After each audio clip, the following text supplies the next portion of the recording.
kuri Al-Quran, apabila Al-Quran ini sedang dibaca, tidak boleh ada yang berbicara. Ini perintah Al-Quran. Wa idza quri Al-Quran fastami'u, dengarkan. Ya, ini perintah. Fastami ini fi'il amar. Menurut kaidah fi'il amar itu perintah. Perintah itu wajib dilaksanakan. Makanya kalau ada Al-Quran sedang dibaca, itu disuruh dengarkan. Tidak boleh ngoceh sendiri. Salah satu yang bisa kita ambil di dalam peringatan Isra Mi'raj ini adalah kedisiplinan. Nanti kita uraikan. Saya tidak akan panjang lebar, paling-paling 10 menit. Ada lebihnya ya tidak apa-apa. Jadi peringatan yang pertama, saya mengharapkan mengajak pada anak-anak kami, satu, disiplin. Kemudian kalau ada Al-Quran dibaca, didengarkan. Bapak Ibu hadirin sekalian yang saya hormati, berbicara masalah Isra Mi'raj tadi sudah dibacakan terjemahannya. Ini kalau menurut akal sepintas, menurut akal kita sepintas, susah masuk akal. Susah. Apa iya Nabi malam-malam berjalan? Isra itu kan berjalan malam. Intinya saja yang dicatat itu ya. Inti-intinya saja. Jadi tidak berisik. Inti-intinya saja. Apa iya Nabi malam-malam berjalan? Perjalanannya itu jauh sekali.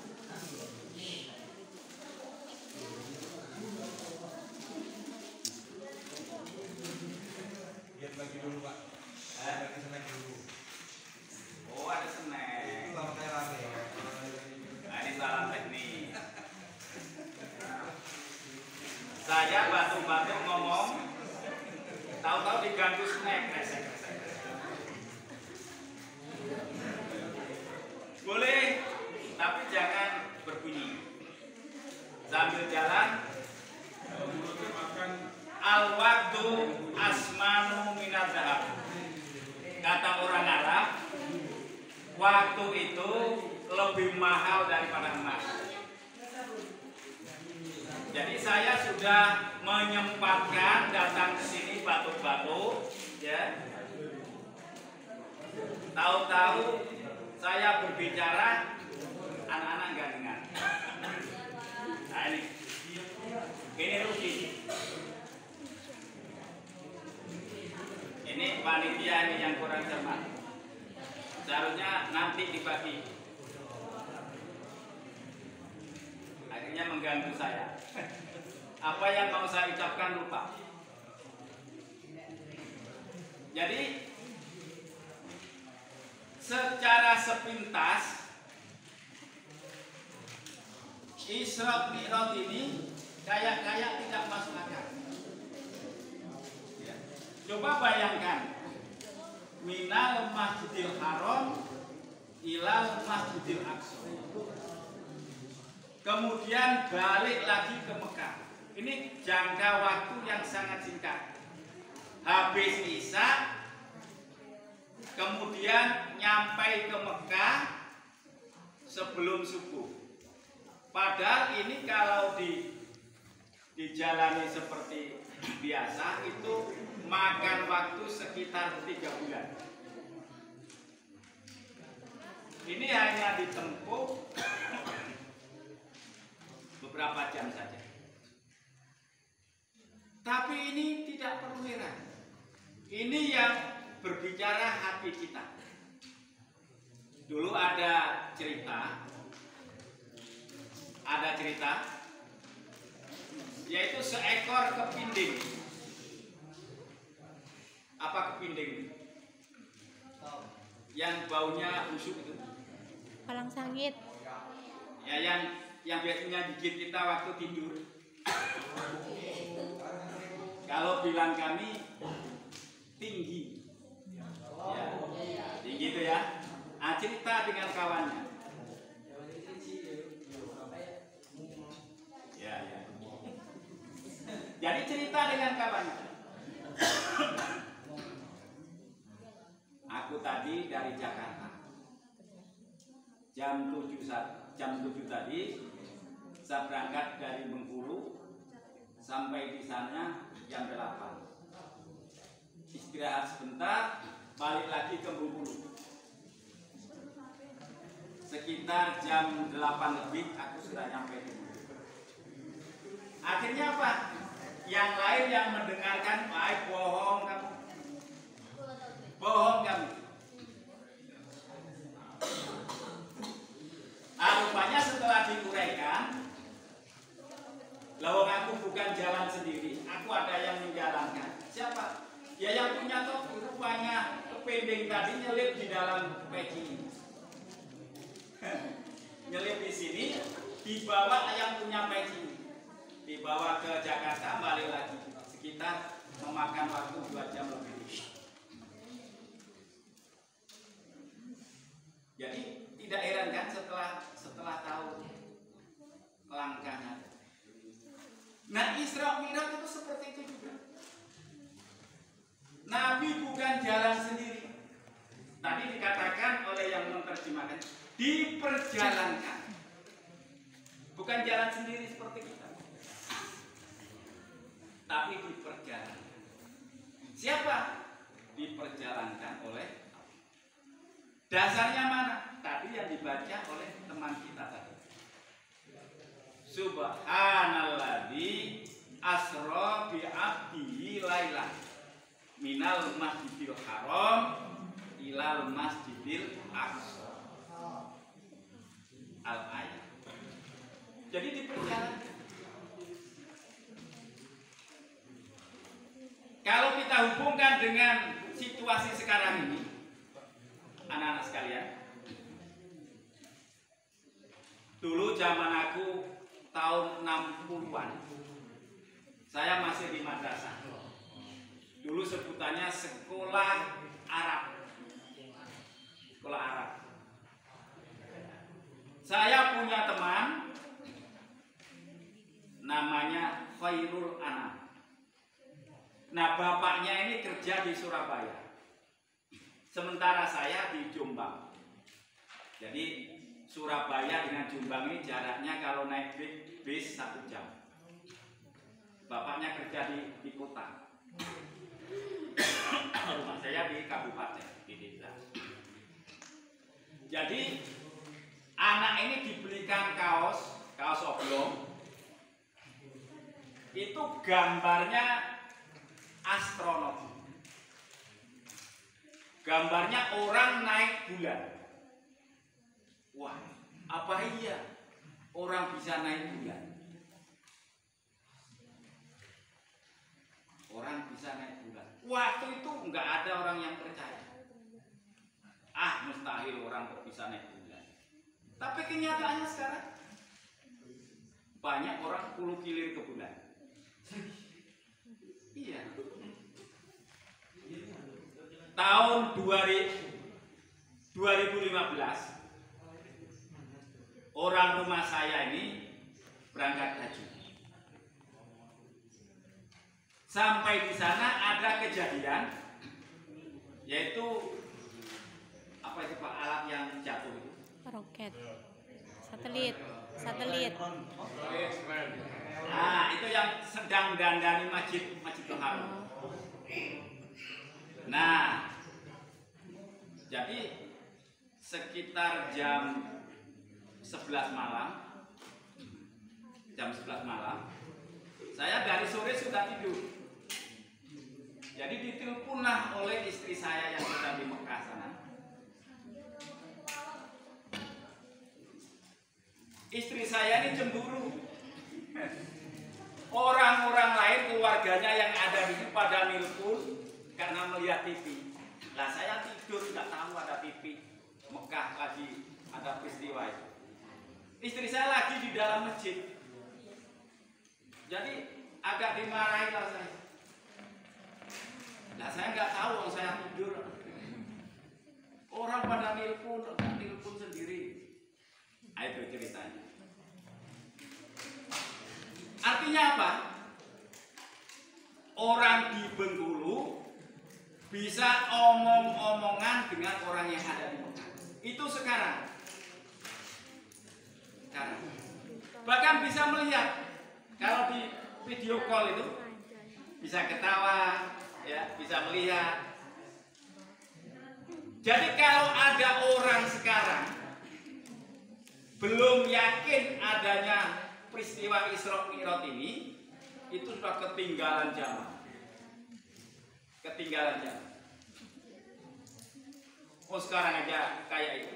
Tidak mungkinlah orang yang di Arab bisa ngomong, dengar omongannya bisa dilihat. Menurut sepintas kilas. Tapi kenyataannya,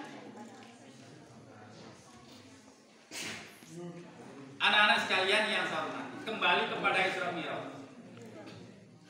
Isra Mi'raj ini dasarnya ada di dalam Al-Quran. Tadi sudah dibacakan oleh teman kita. Surat Al-Isra ayat 1 tadi dikatakan. Nah sebelum itu saya juga mengatakan tadi, sabda Rasulullah SAW, taraktu fikum amroini, idza tamassaktum bima lam tadillu abada. Ketika Rasulullah SAW menjelang wafat, itu pernah mengatakan seperti, aku tinggalkan kepadamu dua perkara.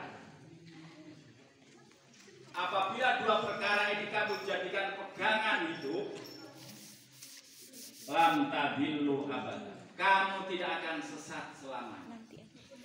Apa itu? Ini poin penting dicatat. Yaitu yang pertama Al-Quran, yang kedua hadis. Jadi kita hidup ini harus berpedoman itu. Kalau kita ingin tidak sesat hidup kita, pedomanilah kata-kata Rasulullah. Yaitu apa? Al-Quran dan hadis. Nah diharapkan oleh kalian sekalian keluar dari aliyah ini, jangan sampai tidak bisa membaca Al-Quran.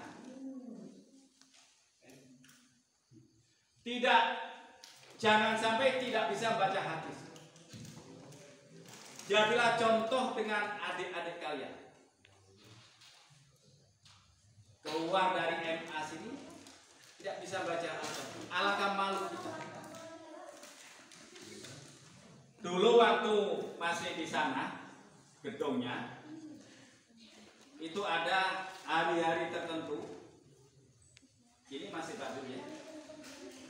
Pembinaan itu, anak-anak ada waktu khusus supaya anak-anak kita yang keluar dari MA ini lancar ngaji. Kalau kita mau berpedoman itu dalam hidup kita, tetapi kita nggak bisa baca, lah bagaimana?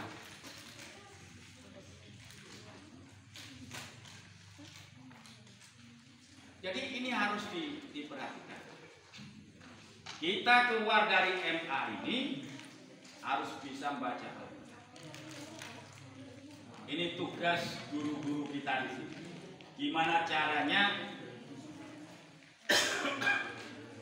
supaya bisa menelurkan anak-anak didik kita begitu keluar dari MA ini bisa jadi contoh di lingkungannya masing-masing.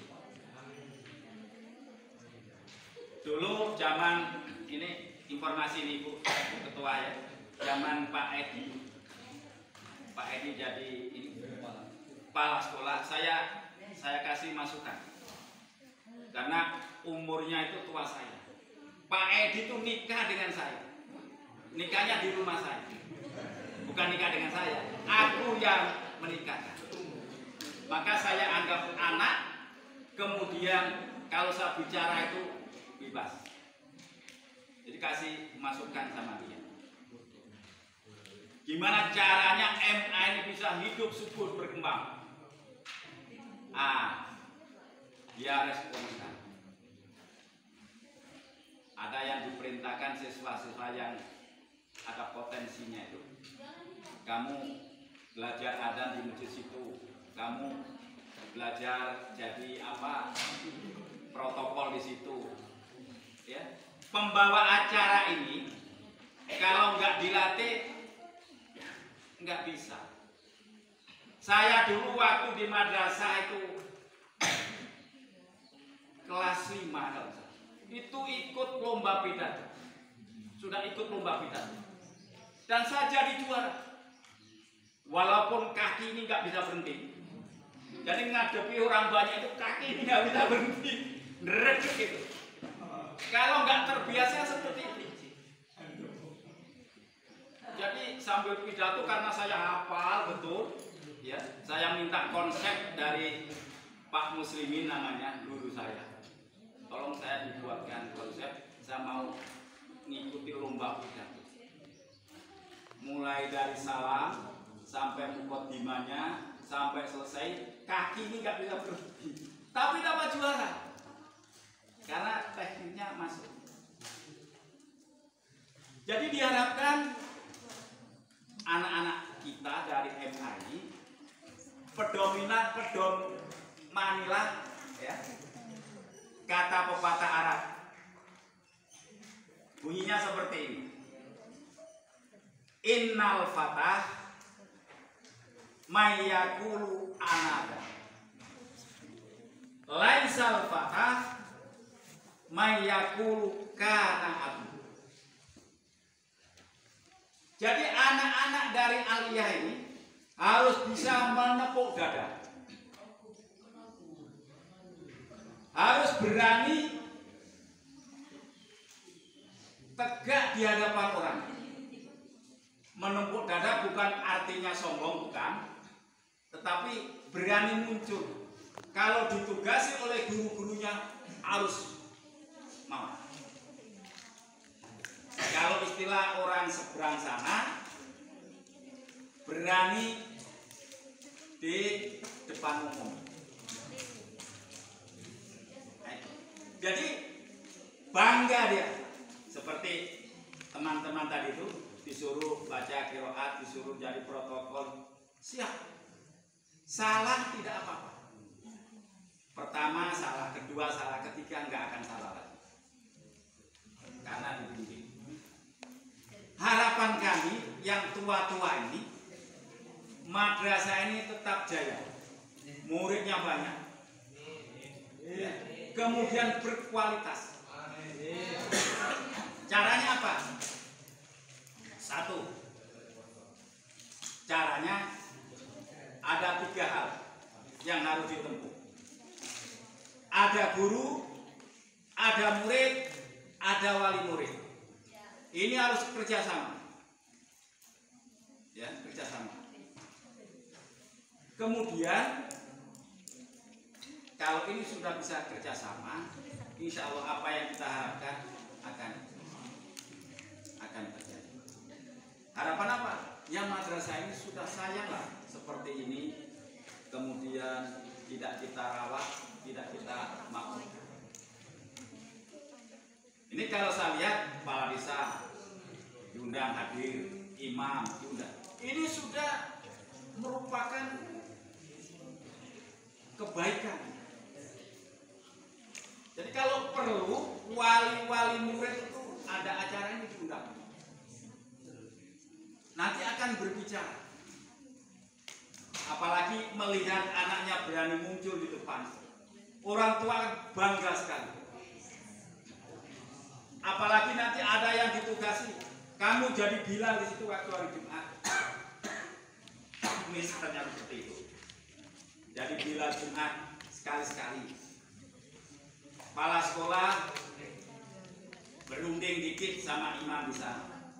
Aku titip ini supaya orang lain melihat. Akhirnya terpancing. Wah, MA itu majunya bagus ya. Anak aku saya sekolahkan aja di sini. Nah, ini kiat-kiat yang harus ditempuh untuk supaya sekolah kita ini.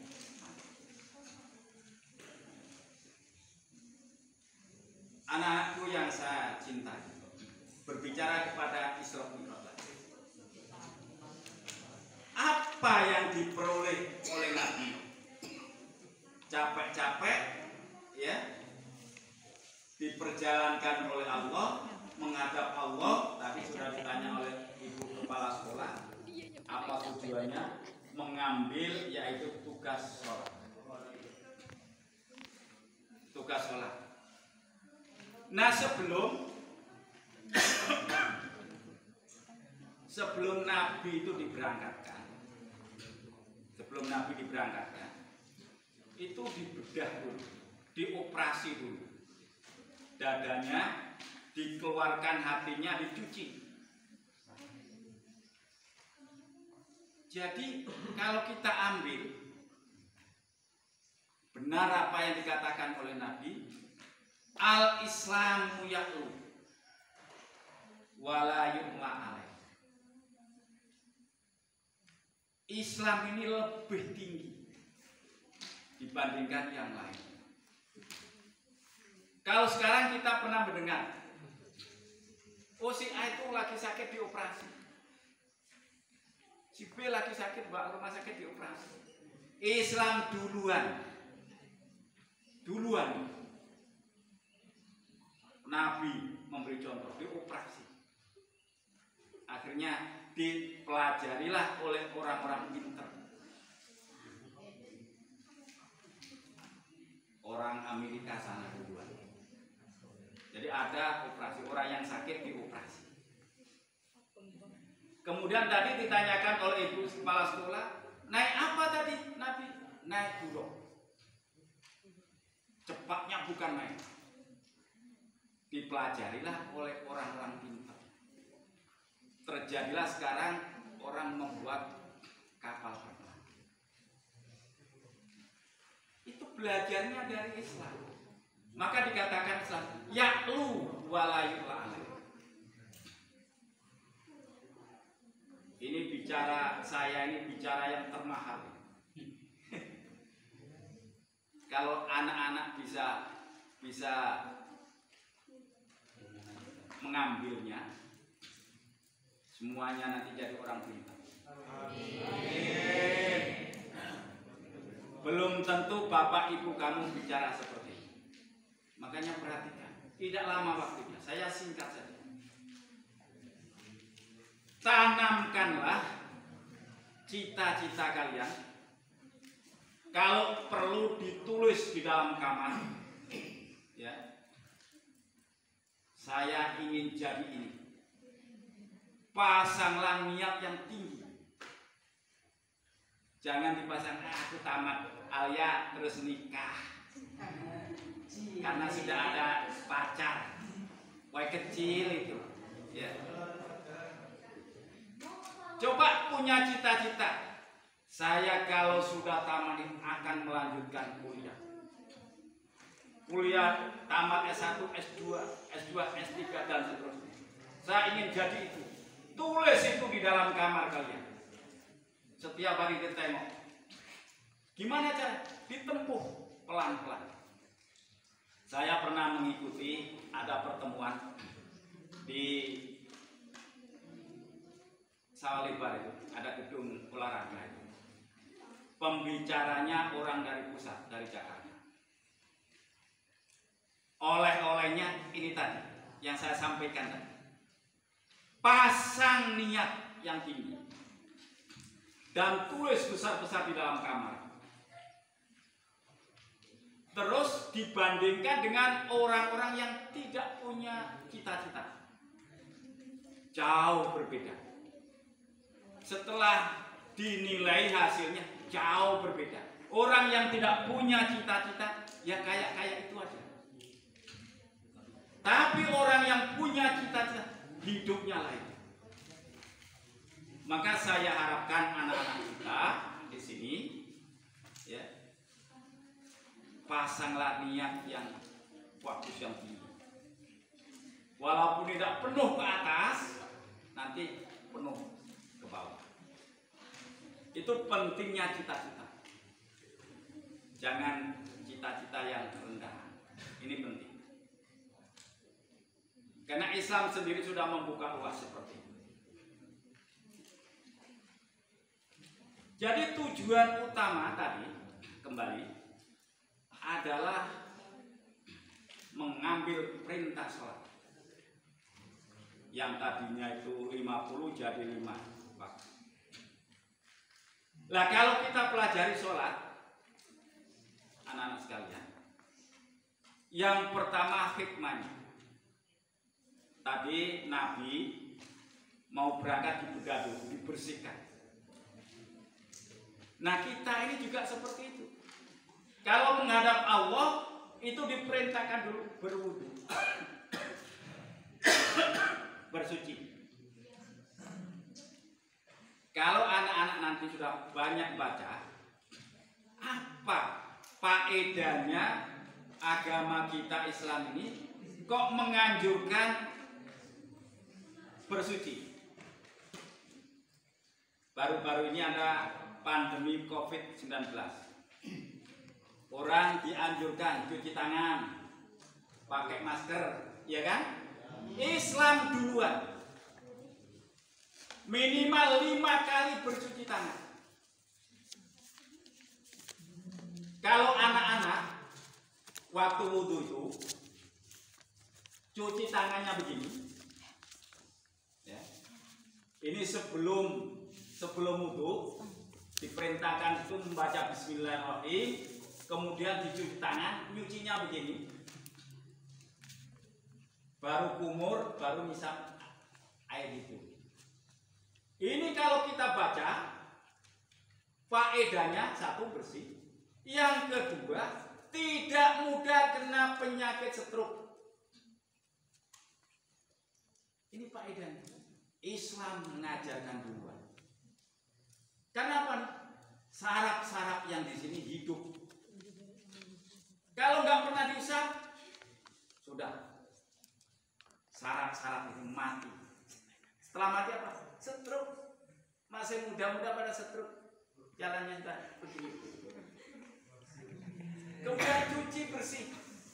Ini sudah dicontohkan oleh Rasul. Ini pentingnya wudhu. Sebelum melakukan sholat, wudhu. Kemudian kumur-kumur. Kalau kita baca dalam hadis-hadis, nanti anak-anak bisa baca di bukunya. Kumur itu menggerakkan alat yang di dalam. Kemudian dalam hadis itu dikatakan dosa-dosa yang anak-anak sering membantah orang tuanya itu, membantah guru-gurunya itu, ya, bisa keluar lewat air yang dikumurkan kemudian dibuang keluar. Termasuk isap air hidung. Setelah kumur 3 kali dibuang arah ke sebelah kiri. Buangnya air kumur itu jangan sebelah kanan, tapi sebelah kiri. Barang yang buruk-buruk itu kan alamannya ke kiri. Jadi dosa-dosa selalu upluk buat ke kiri 3 kali. Setelah itu ngisap air hidung, diisap agak rasa pengar di sini dikeluar. Ini juga menurut penyelidikan ahli medis, ini juga bisa mencegah stroke, penyakit stroke. Sama dengan tadi. Waktu ngusap tangan yang kayak itu, waktu ngusap kaki juga kayak. Kemudian kumur, kemudian bisa.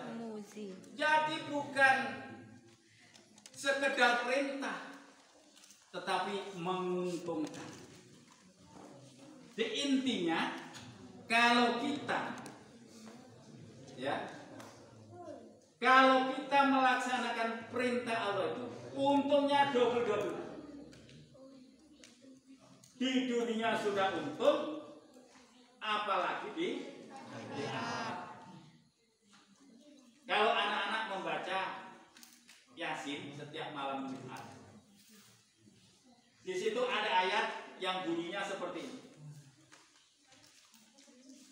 Al-yawma nakhtimu ala afwahihim wa tukallimuna aydihim wa tashhadu arjuluhum bima kanu yaksibun. Pernah ketemu ayat itu? Pernah dibaca? Jangan bohong. Nah, di situ dikatakan oleh Allah, al-yauma, pada hari itu, nakhtimu, akan dikunci mulut-mulut kita. Waktu kita di hadapan Allah, di pengadilan Allah, mulut-mulut kita yang suka cerewet ini, waktu di hadapan hakim, yaitu di hadapan Allah, itu akan dikunci. Al-yauma nakhtimu wa tukallimuna aydihim. Yang bicara ini tangan-tangan kita ini. Maka di sini ada rahasia. Setiap orang tidak sama. Tidak sama. Di tangan, garis tangan kita ini tidak sama antara si A dan si B. Tidak ada yang pernah sama. Dan ini penuh rahasia. Maka dulu banyak orang yang buta huruf tidak bisa tanda tangan, cukup dengan cap jempol. Cap jempol ini tidak bisa dipalsukan. Karena jempol si A dengan jempol si berbeda garisnya. Tengok di situ ada garis-garis. Ini rahasia. Anak-anak bisa lihat di situ. Ada garis-garis tertentu. Bisa dilihat di situ. Bahwa saya nanti akan jadi orang seperti itu. Ada di sini. Anak ini nanti akan bicara. Sayang ini. Sayang apa batuknya ini. Tidak mau ditinggalkan. Apa iya Pak? Kok kayak gini kok bisa ngomong? Makanya tadi sebelum kita berbicara sudah saya kasih patok tarok tufikum amro ini. Sebagai orang yang beriman ya, harus berpedoman Al-Quran dan Hadis. Mengapa? Di dalam surat Al-Baqarah yang pertama itu dikatakan Alif Lam Mim Dzalikal kitabul la raib. Teruskan.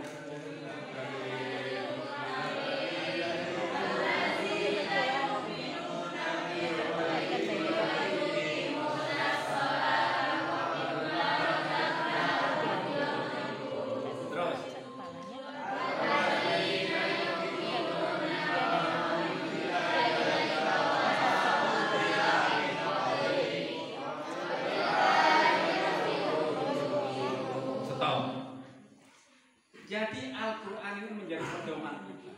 La roiba fi. Tidak perlu diragukan. Ya. Tidak perlu diragukan. Bentar ya. Tambah. Ini ada kebaikan muncul dari Pak Zul. Ini teman saya, Pak Zul. Makanya kalau temannya batuk-batuk dikasih minum. Cara minum juga seperti itu. Minum harus duduk. Kemudian jangan langsung dihabisi. Ditelan baru minum lagi.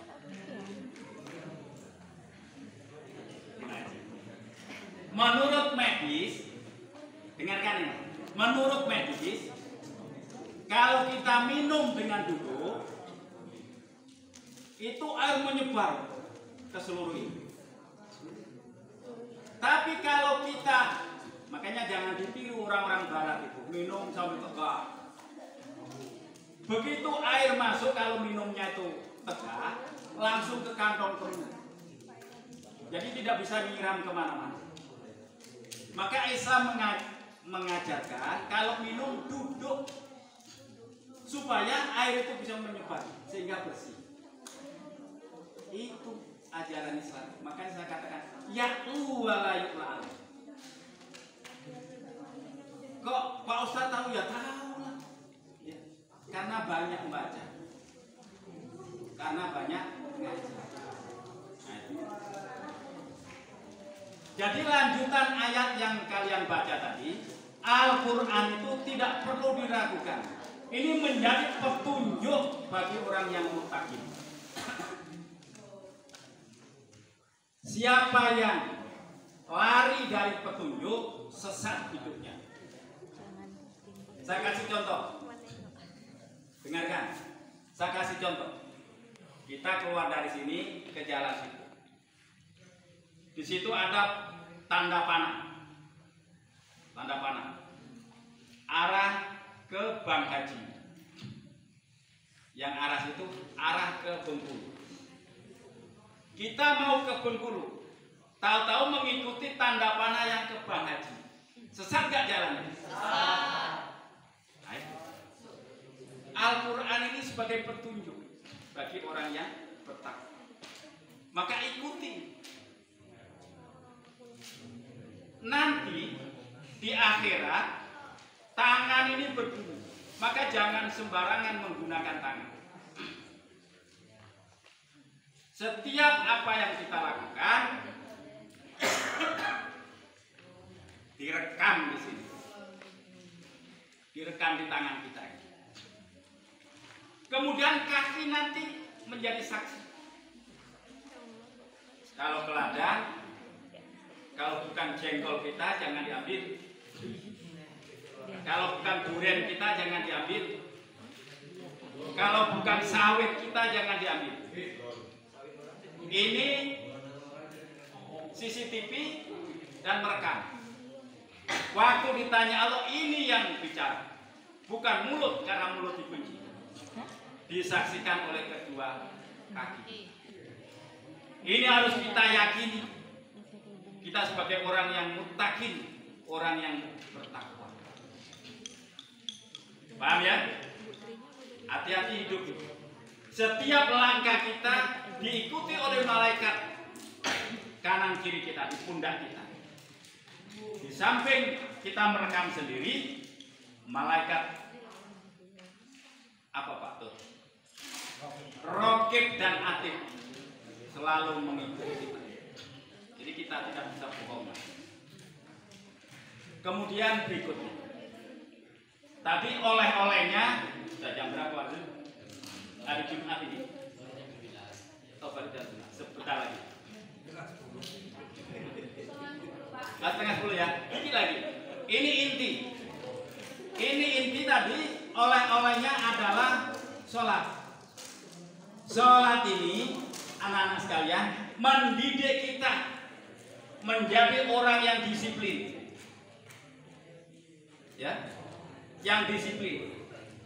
Begitu dikumandangkan sholat, sholat. Dan waktunya sudah diatur. Waktu yang sudah diatur itu tidak akan mengganggu oleh yang bersangkutan, bahkan menguntungkan. Maka dalam hal ini ikutilah aturan-aturan di dalam sekolah. Ya, ya saya minta maaf tadi, datang saya duluan.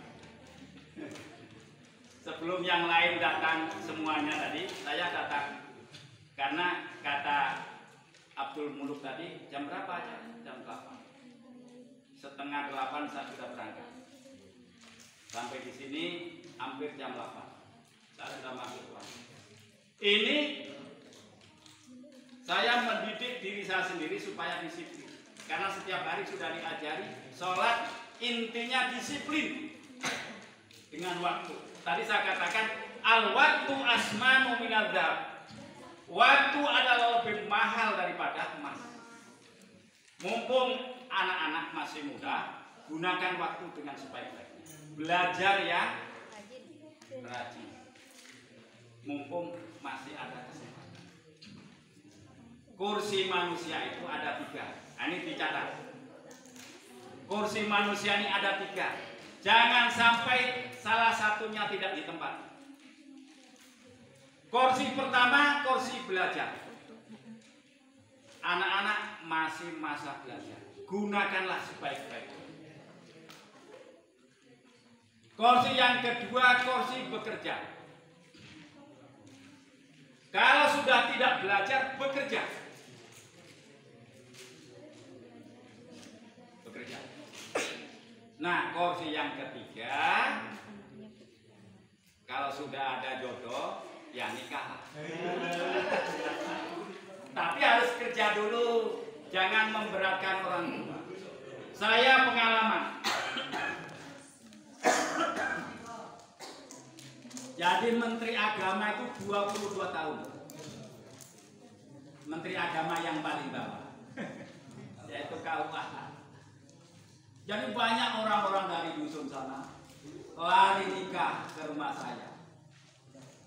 Ya, bukan ke KUA tapi ke rumah. Kenapa ke rumah? Ya mungkin bapaknya, kalau ngomong bapaknya tidak diperbolehkan karena kerja belum, punya uang belum. Itu kan, akhirnya lari. Nah, terpaksa saya manggil bapak. Pak, ini anak bapak mau nikah. Sudah di sini sehari semalam. Saya jadi satpam nih. Gimana ini? Waduh, gimana ya? Biayanya gimana? Ya harus pakai biaya, Pak. Saya nggak bisa gratiskan. Wah, akhirnya jual gelang, jual kalung, ya, ibunya itu. Nah, harapan saya jangan seperti itu. Kursi 3 tadi itu tempat. Waktu belajar, belajarlah yang bagus. Waktu sudah nggak belajar, ya harus kerja, jangan lontang-lantung. Bahaya sekali. Kalau lontang-lantung, sementara pikirannya sudah mau kawin, biaya nggak ada, bahaya sekali. Nah, Islam mendidik kepada kita menjadi orang yang disiplin melalui yaitu ibadah sholat. Nah, karena waktu terbatas, ya itu saja. Karena sebentar lagi saya juga ada jadwal ngisi khutbah ke-22, jadi dibagi-bagi. Tadi malam saya takziah di rumah bupati, ibu bupati meninggal. Jadi kayak itulah kegiatan manusia. Mudah-mudahan dengan uraian sedikit tadi ada manfaat. Pertama, disiplin tadi. Yang kedua, jangan tinggalkan sholat. Belajar yang sungguh-sungguh. Kemudian tulislah cita-cita yang tinggi selangit. Mudah-mudahan bermanfaat. Lebih kurang minta maaf. Saya akhiri. Wallahul muwaffiq ila aqwamit thoriq. Assalamualaikum warahmatullahi wabarakatuh. Waalaikumsalam.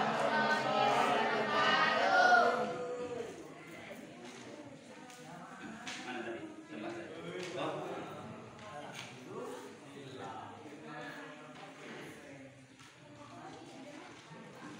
Demikian ceramah agama yang telah kita ikuti bersama. Mudah-mudahan berguna dan bermanfaat bagi kita semua. Acara selanjutnya doa dan penutup. Untuk doa kami persilakan kepada Bapak Imam Masjid Baitul Makmur, pada Imam Turmuzi kami persilakan.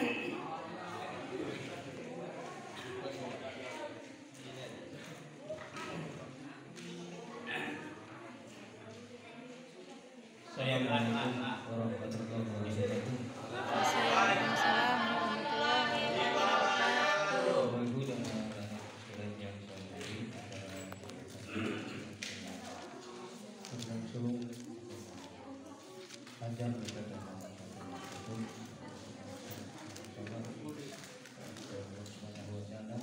semoga apa yang kita laksanakan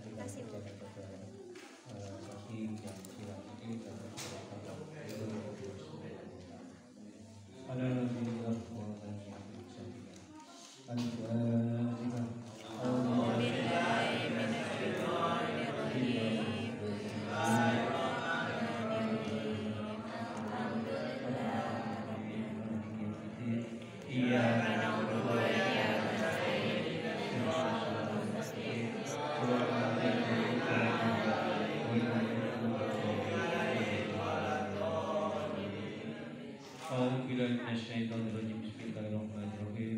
اللهم صل على سيدنا محمد وعلى آل سيدنا محمد سيدنا ونبينا الكريم سيدنا محمد رسول الله أجمعين. الحمد لله رب العالمين. الحمد لله رب العالمين. حمد النبي محمد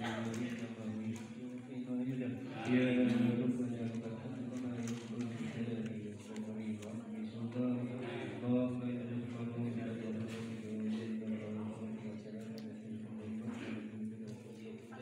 وجدنا ربنا لا تزغ قلوبنا بعد إذ هديتنا وهب لنا من لدنك ربنا اغفر لنا ولوالدينا كما ربياني صغيرا ولكل سبيل مسلما بالمؤمنين والمؤمنات ربنا ظلمنا انفسنا وان لم تغفر لنا وترحمنا لنكونن من الخاسرين. اللهم واجعلنا اولادنا وذريتنا من اهل العلم واهل الخير ولا تجعلنا واياكم من اهل النار انك على كل شيء قدير. ربنا هب لنا من ازواجنا وذرياتنا قرة اعين واجعلنا للمتقين اماما. اللهم اجعلنا سلامة في ديننا وابعدنا في جسدنا واجعلنا في اكلنا وبركة في رزقنا وتوبنا قبل الموت رحمة عند الموت ومغفرة بعد الموت. اللهم هون علينا في شفاعة الموت وتجنبنا بعد الموت وليس الحساب. اللهم انا نسأل رضاك والجنة ونعوذ بك من شقاوتك والنار.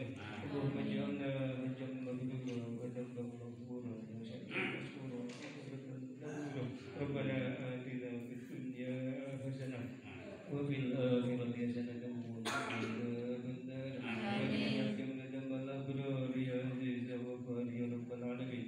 وصلى الله على سيدنا محمد النبي الأمي وعلى آله وصحبه وبارك وسلم.